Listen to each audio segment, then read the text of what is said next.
हे बघा, मनोज जरांगेच्या आंदोलनाचा आता महाराष्ट्रातल्या जनतेला किळस आलाय. रोज उठायचं, आंदोलन करायचं, सरकारला धारेवर धरायचं किंवा सरकारच्या शिष्टमंडळानं त्याला जाऊन भेटायचं. आता मंत्रिमंडळातली माणसंसुद्धा संपलेत. त्यामुळं कधी विखे जातात, कधी लाड जातात, कधी उदयजी सामंत जातात, कधी कोण जातं. आता तो मंत्रिमंडळाचा फेराही पूर्ण झाला आहे. त्यामुळं मनोज जरांगे जावई असल्यासारखं रोज सासऱ्याच्या दारात जाऊन काहीतरी तुकड्याची भाषा करतो. हे असं होणार नाही.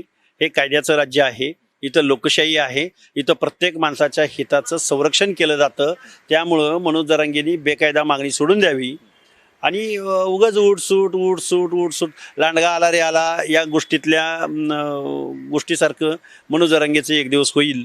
त्यामुळे सरकारनं थोडंसं या माणसाला वास्तव समजावून सांगावं.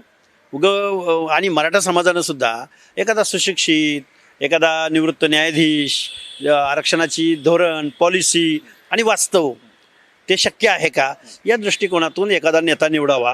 असल्या बालिश माणसाच्या नादाला लागून महाराष्ट्रातलं सामाजिक स्वास्थ्य बिघडवू नये असं ओबीसीचा एक कार्यकर्ता, आंदोलक म्हणून माझी भूमिका. हे बघा, मनोज जरांगेंनी महाराष्ट्राला वेठीस धरलं, ओबीसीच्या पुढाऱ्यांना टार्गेट केलं, गुलाल उधळला, GR काढून घेतले, 58 लाख नोंदींचा दावा केला. पण हे प्रशासकीय दृष्ट्या शक्य आहे का? मराठा समाज ओबीसीमध्ये समाविष्ट होणं हे महाराष्ट्राच्या सामाजिक स्वास्थ्याला परवडणार आहे का?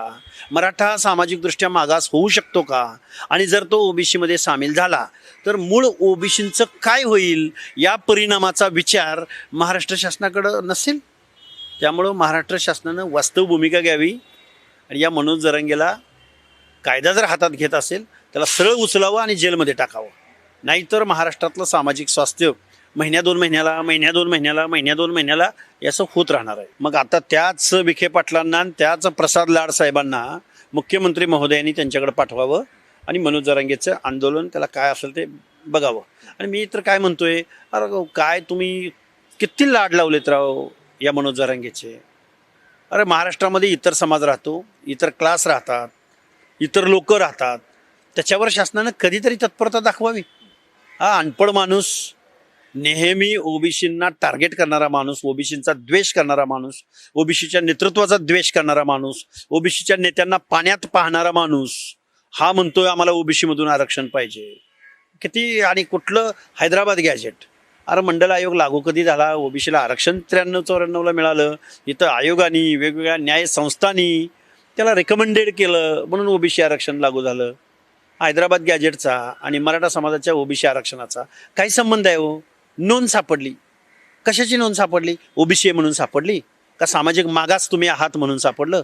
तिथं फक्त एका शेतकऱ्याची नोंद सापडली. मग शेतकरी तर महाराष्ट्रातली सगळीच लोक होती, ब्राह्मण पण शेतकरी होते, मग त्यांना पण ओबीसीचं आरक्षण द्यायचं काय? ह्याच्या सांगण्यानुसार निव्वळ बावळटपण आहे, फालतूपण आहे.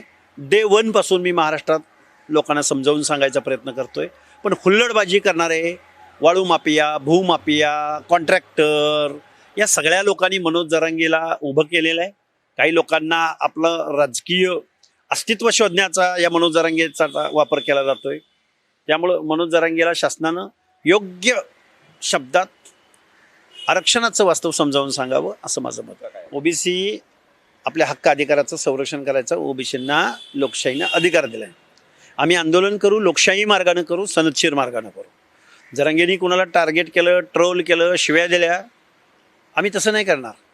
आम्ही इथल्या लोकशाहीला, इथल्या व्यवस्थेला आम्ही विचारू की बाबा ओबीसी म्हणजे काय आणि ह्यांचं मागणं काय. त्यामुळे आमच्या हक्क अधिकाराचं संरक्षण करण्यासाठी प्रति आंदोलन तर आम्हाला करावंच लागेल.